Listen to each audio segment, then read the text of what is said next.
이번에는 안 될 것 같아 당분간 연기하겠습니다. 여기는 파리의 어느 기자회견장. 한 여성이 발언을 마치자마자 사방에서 야유 소리가 들려옵니다. 대체 이 여성이 어떤 걸 연기하겠다고 발표한 건지 함께 알아보러 가실까요? 잠깐, 1초 만에 누를 수 있는 좋아요 버튼만 눌러주시면 영상 제작에 큰 힘이 됩니다. 안녕하세요. 저는 프랑스에서 유명 여행사 직원으로 일하고 있는 알리스라고 합니다. 최근까지만 해도 저는 아시아 지역 중 일본을 담당하면서 열심히 일하고 있었습니다. 그런데 얼마 전 정말 반가운 소식을 접하게 되었답니다. 요즘 들어 프랑스 사람들 사이에서 K-팝, K-무비, K-드라마, K-뷰티 등 한국 문화에 대한 관심이 급격히 높아지면서 한국 여행에 대한 수요도 엄청나게 늘어났다고 하더라고요. 그래서 저희 회사에서도 다양한 한국 여행 패키지를 만들기 위해 한국을 담당 직원의 수를 더 늘리기로 했고, 내부 직원들을 대상으로 한국 담당팀으로 이동할 사람을 받는다는 거 있죠? 사실 저는 일본을 담당하면서 아시아에서는 일본이 가장 인기 있는 여행지일 거라고 막연히 생각했었거든요. 그래서 그때 당시에는 일본에 대해서만 열심히 공부했었죠. 그런데 한국팀에서 일하는 BBN 선배의 이야기를 듣고 나서 일본 팀으로 온 것을 정말 후회하게 되더라고요. 제가 왜 후회하게 되었는지를 지금부터 말씀드릴게요. 저희 회사는 목표치 이상으로 관광객을 유치하면 직원들에게 인센티브를 많이 준답니다. 최근에는 코로나19 상황도 엔데믹에 접어들면서 회사 차원에서 직원들 사기를 북돋아 주고자 인센티브 금액도 더 올려줬어요. 저는 코로나 상황도 좋아진 데다 엔저 현상까지 겹쳐서 당연히 일본팀 실적이 가장 좋을 거라고 기대했는데 예상은 완전히 빗나가고 말았죠. 당연히 실적과 연관되어 있던 인센티브 역시 제 예상과는 전혀 다르더군요. 왜냐하면 프랑스인들 사이에서 일본보다는 한국 연예인과 한국 문화를 따라가려는 사람들이 급격하게 늘어나면서 한국을 가고 싶어하는 사람들이 부쩍 많아졌거든요. 지금 한국팀에서 일하고 있는 BBN 선배도 원래는 저처럼 일본팀에서 함께 일했었어요. 그러다 코로나19가 끝나갈 무렵 갑자기 한국 문화에 푹 빠져서 엄청나게 공부를 하더니 한국팀의 자리가 나자마자 바로 지원해서 팀을 옮겨갔죠. BBN 선배는 저에게 항상 한국팀으로 갈 기회가 생기면 꼭 오라는 말을 하곤 했어요. 특히 요즘처럼 한국 여행 수요가 폭발적으로 늘어나는 상황에선 인센티브가 어마어마하게 짭짤하다면서 말이에요. 어쩌다 인센티브를 많이 받을 때는 월급의 50% 이상을 받을 때도 있을 정도라고 귀띔해 주더라고요. 물론 한국에 가고 싶어하는 프랑스인들이 너무 많아져서 업무량이 많아지는 바람에 힘들 때도 있다고 하지만 통장에 찍힌 월급을 보면 모든 피로가 싹 가신다면서 매일같이 자랑하는 거예요. 그 말을 듣고 난 뒤로 저는 한국팀에 자리가 나기만을 은근히 기다리게 됐어요. 그러면서 짬날 때마다 조금씩 한국어 공부도 해두었죠.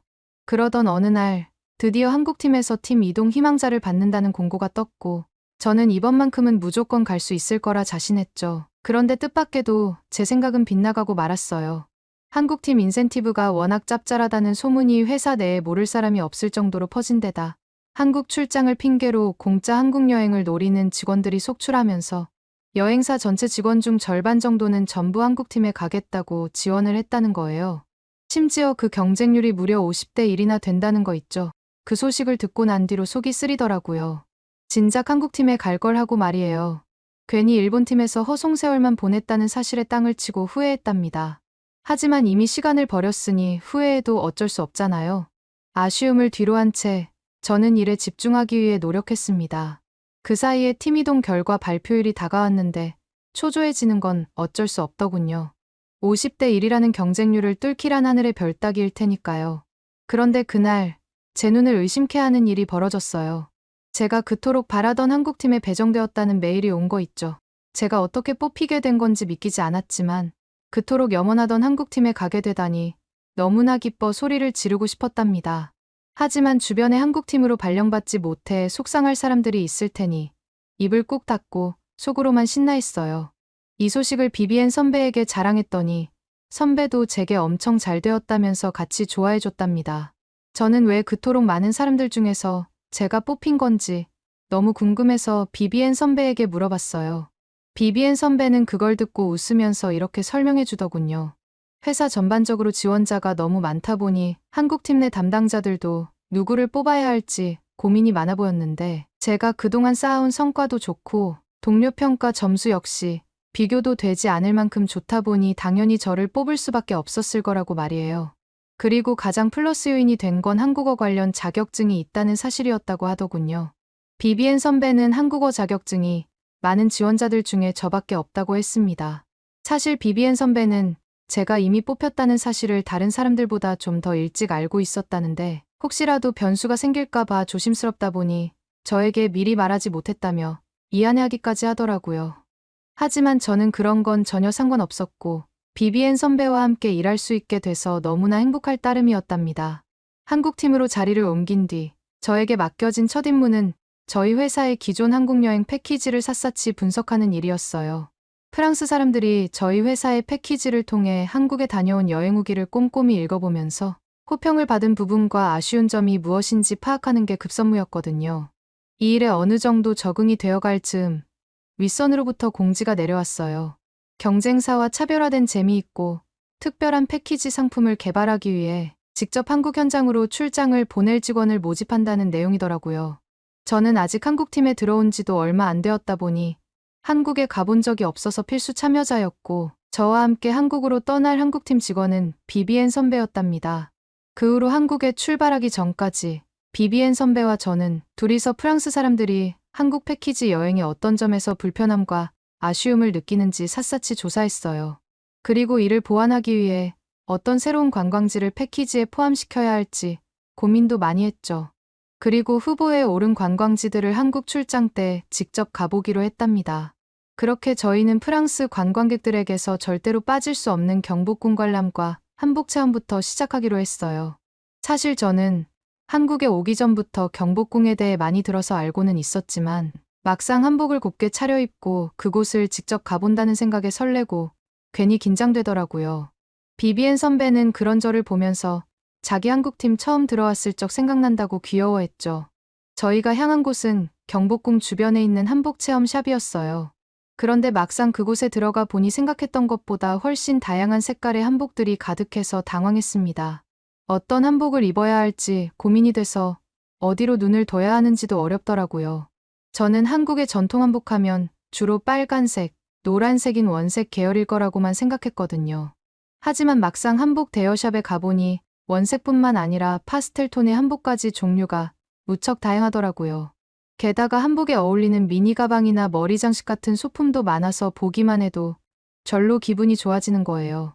이것저것 둘러보다 보니 도무지 어떤 색상을 골라야 할지 모르겠어서 아무것도 못 고른 채 멍하니 서서 한복만 바라보고 있었어요. 뭘 골라야 할지 몰라 혼란스러워하는 저를 보고는 BBN 선배가 차라리 한복샵 직원분께 어울리는 한복을 직접 골라달라고 부탁드려 보는 건 어떻겠냐고 하더군요. 한국어가 아직 어색해서 한국어로 말을 걸기는 부끄럽긴 했지만 용기를 내어 여쭤보았답니다. 직원분께서는 한참 동안 제 얼굴을 뚫어지게 보시더니 갑자기 여름 쿨톤이라는 얘기를 꺼내시는 거예요. 여름 쿨톤은 연하늘색 한복을 입으면 정말 잘 어울린다고 말씀을 해주시면서 한복을 가져와 제 몸에 대고 한복과 제 얼굴을 번갈아 가면서 보면서 웃으셨어요. 저는 여름 쿨톤이라는 단어는 처음 들어보는 말이라 무슨 뜻이냐고 물어봤어요. 직원분께서는 한국에서는 퍼스널 컬러라고 해서 사람마다 얼굴에서 비치는 색에 따라 그걸 분석해서 본인에게 맞는 화장품이나 옷 색깔을 고르는 게 요즘 인기라고 하더라고요. 직원분께서도 퍼스널 컬러에 관심이 많아서 열심히 공부하고 있다면서 자기 한 번만 믿고 하늘색 한복을 입고 나오라고 하시더군요.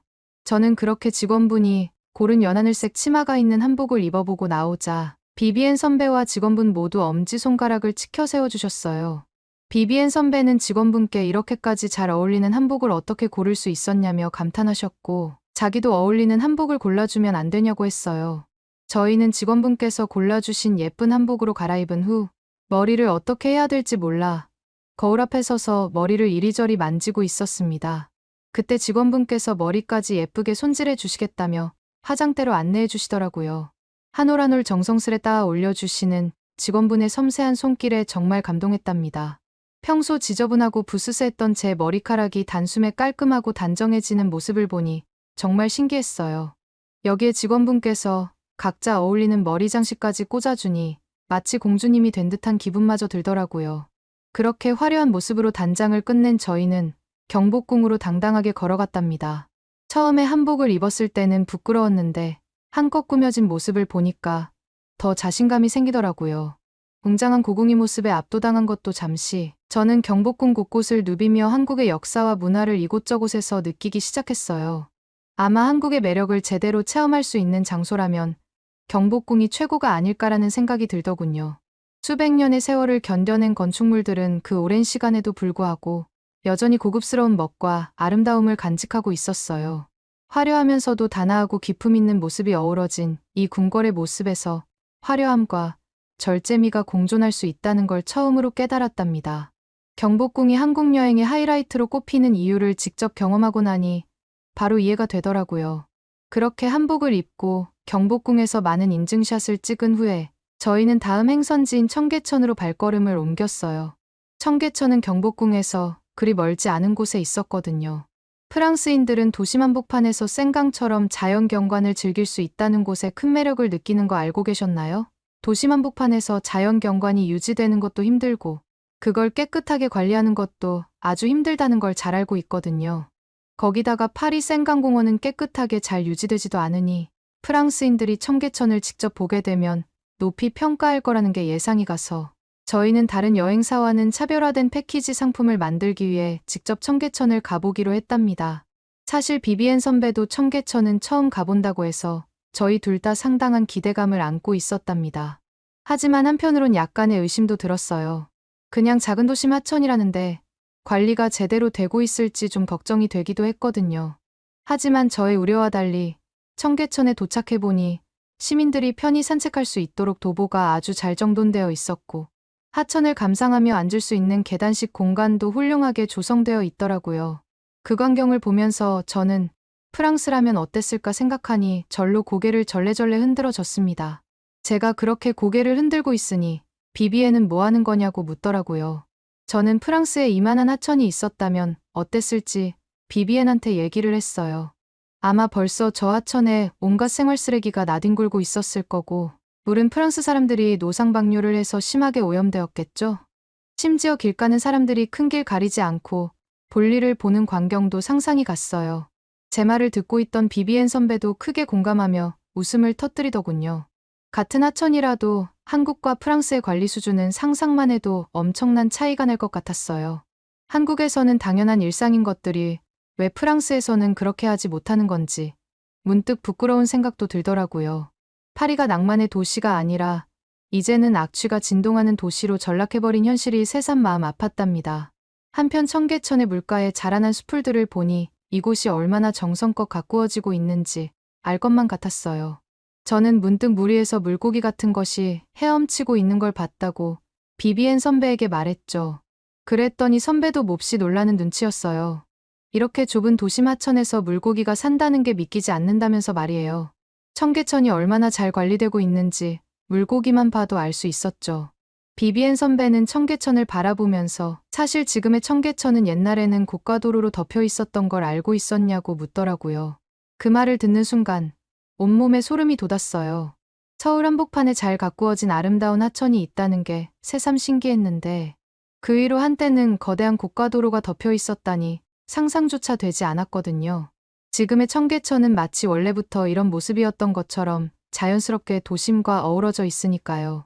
저는 비비엔 선배의 말을 듣곤 한국은 도대체 서울을 발전시키기 위해서 얼마나 힘을 쓴 거냐고 대단하다고 말을 했습니다. 그렇게 저는 비비엔 선배와 함께 청계천을 천천히 거닐며 이런저런 대화를 했고 청계천을 저희 패키지 여행 상품에 포함시킬지 진지하게 고민하고 있었답니다. 그런데 산책 중에 저희는 깜짝 놀랄 만한 광경과 마주쳤어요. 바로 오리 가족들이 청계천을 돌아다니고 있는 거 있죠. 수컷오리가 암컷오리를 바짝 뒤쫓으며 귀여운 아기 오리들과 함께 졸졸 따라다니던데 어찌나 귀엽던지 정말 깨물어주고 싶더라고요. 저는 청계천의 수질이 대체 얼마나 맑길래 이렇게 오리들이 서식할 수 있는 거냐며 너무 신기해서 계속 오리들을 사진을 찍었답니다. 청계천을 저희 패키지 상품에 넣는다면 이런 자연 속 작은 재미까지 함께 즐길 수 있을 테니 패키지 상품의 큰 장점이 될 수 있을 거라는 생각이 들더군요. 이걸 비비엔 선배에게 말씀드렸더니 선배 역시 인정한다면서 흔쾌히 동의해 주더라고요. 그렇게 저희는 청계천을 여행 코스에 넣기로 최종 결정했답니다. 다음 날 저희 일정은 한강공원으로 향하는 것이었어요. 사실 그전까지 저는 한강공원을 그저 파리의 생강처럼 도심을 가로지르는 평범한 강변공원쯤으로 생각했거든요. 하지만 실제로 와서 보니 그 규모와 풍경이 제 상상을 완전히 뛰어넘더라고요. 드넓게 펼쳐져 있는 광장을 중심으로 닭꼬치부터 솜사탕까지 다양한 길거리 음식들이 가득했어요. 게다가 계단 쪽에선 누군가가 감미로운 기타 연주와 노래를 부르는 버스킹 음악 소리까지 들려오고 있더라고요. 이 모든 게 어우러져 한강 산책을 하는 내내 절로 기분이 좋아졌답니다. 사실 이번 한강 나들이에는 또 다른 중요한 목적이 있었어요. 그 목적은 바로 한강 유람선을 직접 체험해 본 뒤에 한강 유람선을 저희 패키지 상품에 포함할지 결정하기 위해서였습니다. 저희가 산책하는 사이에 해질녘이 되었고 드디어 한강 유람선에 올라 본격적인 한강 투어를 시작했어요. 유람선 위에서 바라본 서울의 풍경이 정말 잊을 수 없을 만큼 아름답더라고요. 그렇게 풍경을 정신없이 보고 있다 보니 저도 모르게 배에서 꼬르륵 소리가 들리는 거 있죠. 제 꼬르륵 소리를 들은 비비엔 선배는 같이 매점에라도 가서 뭐라도 먹자고 하더라고요. 꼬르륵 소리가 난 게 살짝 부끄러웠지만 비비엔 선배를 따라갔습니다. 매점에 도착하니 저는 무엇보다도 한국의 소울푸드로 불리는 치맥, 즉 치킨과 맥주 조합이 시선을 사로잡더라고요. 한국인들이 그토록 사랑한다는 치맥 메뉴를 주문하려던 찰나 품절이라는 청천벽력 같은 소식을 들었답니다. 속상해하는 저를 보며 비비엔 선배가 웃으며 위로해 주더군요. 유람선에서 내리자마자 곧장 치킨집으로 가보자고 말이죠. 잠깐 아쉬웠지만 그래도 바로 치킨집으로 갈 수 있다는 사실 덕분에 다시 행복해졌답니다. 그렇게 저는 치킨을 기대하면서 한강을 다시 구경하고 있었습니다. 그런데 구경하다 보니 파리에 있는 생강에 비해 한강은 훨씬 넓은데도 맑아 보이더군요. 비비엔 선배도 저와 함께 한강을 옆에서 같이 보더니 한강이 원래는 이렇게 맑지 않았었는데 한국 정부와 국민들이 다 같이 합심한 덕분에 지금처럼 맑아졌다고 하더라고요. 대체 어떻게 이 넓은 강을 그렇게 깨끗하게 만들었는지 놀라울 따름이었답니다. 그렇게 한강에 대해서 얘기하고 있는데 마침 제트스키를 즐기는 사람들이 눈에 들어오는 거 있죠? 저렇게 깨끗한 물에서는 마음 놓고 수상 스포츠를 즐길 수 있겠다는 생각이 들더군요. 그러다 문득 최근 파리시에서도 파리 올림픽을 앞두고 생강의 수질 개선을 하기 위해 노력하고 있다는 기사가 떠올랐어요. 생강에서도 물론 몇몇 둔한 사람들은 수상 스포츠를 즐기고는 있지만 워낙 악취가 심하고 수질이 안 좋기로 유명하다 보니 한강처럼 마음 편하게 수상 스포츠를 즐기기는 힘든 상황이거든요. 수질이 안 좋은데 그런 강물이 피부에 닿기라도 하면 찝찝하잖아요. 부디 이번에 수질 개선을 하는데 성공해서 한강처럼 생강에서도 수상 스포츠를 마음껏 즐길 수 있게 되었으면 좋겠다는 생각을 했답니다. 그렇게 유람선에서 내린 뒤 저는 비비엔 선배에게 말했어요. 저희 패키지 여행에 한강 코스를 꼭 넣어야 할 것 같다고요. 유람선을 타고 싶은 사람들은 유람선을 타고, 유람선을 타고 싶지 않은 사람들은 한강 둔치에서 돗자리를 펴고 풍경을 구경하기만 해도 좋아할 것 같다는 생각이 들었거든요.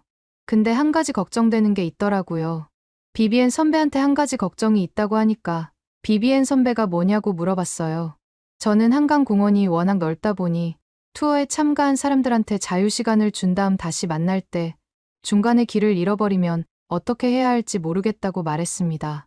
그러자 비비엔 선배가 스마트폰을 꺼내 보이더니 서울시에서 만들었다는 한강공원 안내 앱을 보여주는 거 있죠.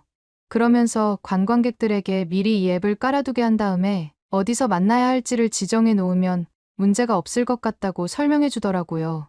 솔직히 저는 적잖은 충격을 받았어요. 비비엔 선배가 물론 한국에 대해서 잘 알고 있다는 사실은 예전부터 알고 있었지만 이 정도로 하나하나 꿰고 있을 줄은 몰랐거든요. 그래서 저도 비비엔 선배처럼 한국에 대해서 더더욱 꼼꼼하게 공부를 해야겠다는 생각이 들었답니다. 그렇게 한강 구경을 마쳤는데 비비엔 선배가 한국에 올 때마다 꼭 들른다는 치킨집이 있다면서 저를 데려가더라고요. 거기가 자그마치 30년이나 된 치킨집이라는데 한국 현지인들도 즐겨 먹을 정도로 맛있는 곳이라는 거 있죠? 하지만 정작 그 집에 도착해보니 저는 당황할 수밖에 없었어요. 외관이 좀 허름해 보여서 맛있을지 살짝 의심스럽더라고요. 은근슬쩍 가게 여기저기를 스캔하면서 진짜 여기서 맛있는 음식이 나올 수 있을까 하는 생각을 했습니다. 제가 좀 꺼림직하다는 표정을 짓는데도 불구하고 비비엔 선배는 주저없이 집에서는 후라이드 반, 양념치킨 반이 나오는 반반 조합이 가장 유명하다면서 반반 치킨을 주문하더라고요. 그렇게 주문한 치킨이 나왔는데 접시 하나에 치킨이 맛별로 반마리씩 담겨있는 비주얼이었습니다. 솔직히 처음 보는 비주얼이라 놀라서 넋놓고 치킨을 구경하고 있었는데 비비엔 선배가 갑자기 양념치킨을 먹어보기 전에 후라이드 치킨을 먼저 먹어보라는 거 있죠? 그래서 저는 비비엔 선배가 시키는 대로 후라이드 치킨에 있는 닭다리를 집어들고 한 입 먹어봤는데 아직도 그때의 맛만 생각하면 침이 저절로 넘어간답니다. 겉은 엄청나게 바삭하면서도 속은 육즙이 풍부했거든요. 그리고 보기에는 분명히 밍밍한 맛이 날 줄 알았었는데 제 예상과 달리 후추향이 듬뿍 나면서 은근히 매운 거 있죠. 그래서 저도 모르게 콜라를 계속 마시게 되더라고요. 다음으론 양념치킨 차례였는데 매워 보이는 비주얼과 달리 달콤하고 짭짤한 맛이 강하더라고요. 그런데 단맛이 짠맛이랑 서로 따로 노는 게 아니라 조화롭게 어우러지는 느낌이다 보니 너무 맛있는 거 있죠. 게다가 살은 또 얼마나 야들야들한지 저도 모르게 입 주변에 양념 소스를 한가득 묻히면서 정신없이 먹어버리고 말았답니다. 이렇게 정신없이 먹다 보니 갑자기 이 치킨집도 저녁 메뉴 코스에 추가하면 투어를 신청한 사람들이 너무 좋아할 것 같다는 생각이 들더라고요. 그래서 이 생각을 비비엔 선배에게 말하니 안타깝게도 이 식당 크기가 워낙 작아서 여행 온 사람들을 모두 받기에는 역부족일 거라고 하더군요. 이게 오히려 패키지 상품의 하이라이트가 될 수도 있겠다는 생각을 했는데 많이 아쉬웠답니다. 프랑스에 돌아온 지금도 잊을 수 없는 맛이니까요. 그렇게 한국 출장을 다니면서 한국의 이곳저곳을 돌아다니고 저희는 다시 프랑스로 돌아왔어요. 그리고 한국 출장 때 조사한 내용들을 바탕으로 새로운 패키지 여행 상품을 기획하느라 정신이 없었답니다. 특히 경복궁, 청계천, 한강 같은 명소들은 필수 코스로 넣기로 했고 식사 메뉴는 불고기와 파전 그리고 비빔밥 같이 프랑스 사람들이 좋아할 만한 음식들 위주로 구성하기로 했어요. 그런데 이게 대체 무슨 일이죠? 놀랍게도 저희가 기획한 패키지 상품이 입소문을 타면서 예약 문의가 빗발치기 시작하는 거 아니겠어요? 덕분에 저번과는 달리 이번에는 실적 인센티브를 정말 많이 받을 수 있게 되었답니다. 대충 받기 전에 계산을 해봤는데 월급의 50%가 훨씬 넘어 입이 저절로 귀에 걸리더라고요. 한국팀에 오게 된 게 신의 한 수라는 생각이 들었습니다. 그렇게 한국팀에서 만족하면서 일하고 있는데 갑자기 뜬금없는 얘기가 들려오더라고요. 파리에서 올림픽이 열릴 날이 얼마 남지 않게 되면서 회사 내에서 한국팀 직원들 중에 한국어를 할 수 있는 사람들을 대상으로 파리 쪽을 담당하는 부서로 지원해달라는 요청이었습니다. 올림픽 기간에 파리로 한국인 관광객들도 오게 될 텐데 그때 대응하기 위해서 말이에요. 솔직히 이 소식을 들었을 때 부디 제가 선발되지 않기를 바라는 기도를 할 수밖에 없었습니다. 왜냐하면 요즘 파리올림픽을 둘러싸고 프랑스가 여기저기에서 욕을 먹고 있거든요. 일단 파리시에서 생강 수질을 개선하기 위해서만 자그마치 15억 달러라는 어마어마한 돈을 쏟아부었더라고요. 그런데 그 이유가 뭐였는 줄 아세요? 아니 다른 것도 아니고 강에서 최초로 수영 경기를 펼치는 올림픽이라는 타이틀을 얻고 싶어서였다는 거 있죠? 솔직히 파리 시민 입장에서는 쓸데도 없는 이런 세계 최초 타이틀 때문에 훨씬 더 좋은 곳에 쓸 수 있는 돈들을 생강에 쏟아부은 거다 보니 다들 두 발 들고 일어났어요. 게다가 그렇게 개선하겠다고 호언장담하던 생강의 수질은 막상 기대만큼 나아지지도 않았는데 최근 들어 실제로 수질 조사를 진행해보니 도저히 수영 경기를 진행할 수 없다는 결과까지 나온 거 있죠? 솔직히 저도 이 소식을 듣고 나서 화가 나긴 했지만 저보다 더 심하게 화난 사람들은 아예 파리 시장이 생강에서 직접 수영하기로 한 날짜에 맞춰서 생강의 똥이랑 오물을 버려버리자는 시위까지 하는 모양이더라고요. 아마 한국에 있는 한강 정도로만 관리를 했었어도 분명 이렇게까지는 안 되었을 거라고 확신해요. 그런데 더 웃긴 게 뭔 줄 아시나요? 파리 시장은 이 사실을 인정하고 싶지 않았던 모양인지 분명히 생강에서 6월 23일에 수영을 하겠다고 말했으면서 정작 그 날짜가 다가오니 강수위가 높아졌다는 핑계로 수영하겠다는 날짜를 연기해 버렸다는 거 있죠? 아니, 실제로 올림픽이 진행되는 기간에는 지금보다 비가 더 많이 와서 강수위가 얼마든지 높아질 수 있을 텐데 자기도 안 하면서 선수들 보고 수영을 하라는 게 어이없지 않나요? 어이없는 건 이것뿐만이 아니에요. 올림픽을 앞두고 파리 지하철 요금과 주요 관광지 입장료는 2배 가까이 올려버렸더라고요. 그리고 외국인 관광객들을 받는다는 핑계로 오히려 파리에 사는 시민들을 거의 강제로 내쫓고 있다는 얘기도 심심찮게 들려오고 있답니다. 당연히 화가 머리끝까지 나버린 파리 시민들은 SNS에 파리에 오지 말라는 식의 보이콧 영상까지 올리면서 항의하고 있어요. 이런 보이콧 영상이 퍼지면서 원래는 올림픽을 맞이해서 파리 여행을 계획했던 관광객들마저 줄줄이 여행을 취소하고 있는 분위기고요. 이 와중에 파리시가 벌이는 짓은 더 가관이에요. 이번 파리 올림픽 때 친환경, 저탄소를 내세운답시고 선수촌에 제공되는 침대를 도쿄올림픽 때 그렇게 욕먹었던 골판지로 만들고 에어컨 대신 선풍기만 지급하겠다는 황당한 계획을 세운 거 있죠. 게다가 파리가 안 그래도 이상기후 때문에 더운데 저런 말도 안 되는 환경에서 선수들이 제 실력을 발휘할 수 있을 리 없으니 그런 재미없는 파리올림픽 따위는 보지 않겠다는 분위기까지 형성되고 말았어요.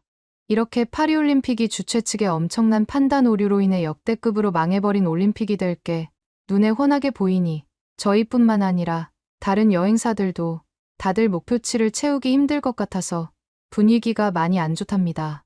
그런데 이 와중에 황당한 게 뭔 줄 아시나요? 오히려 파리 사람들이 파리올림픽 때 차라리 여행이나 가자면서 한국 관광을 신청하는 사람들이 점점 많아지고 있다는 거예요. 이대로 계속 상황이 변한다면 여태 제가 받아왔던 인센티브 중에서 가장 큰 금액을 받게 될 수도 있는 거죠.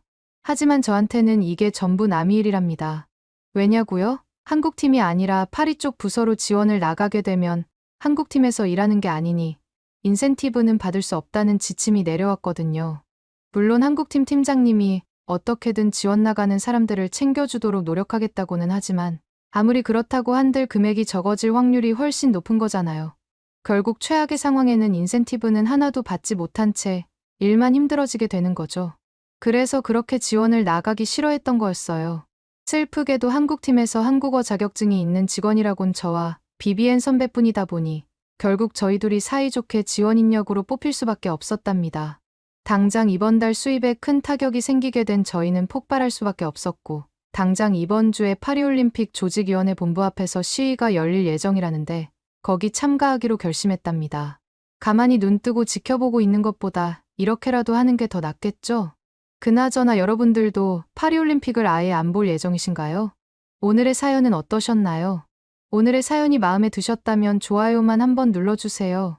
1초밖에 안 걸리지만 좋아요를 한번 눌러주시면 더 좋은 사연을 소개해드리는데 큰 힘이 된답니다.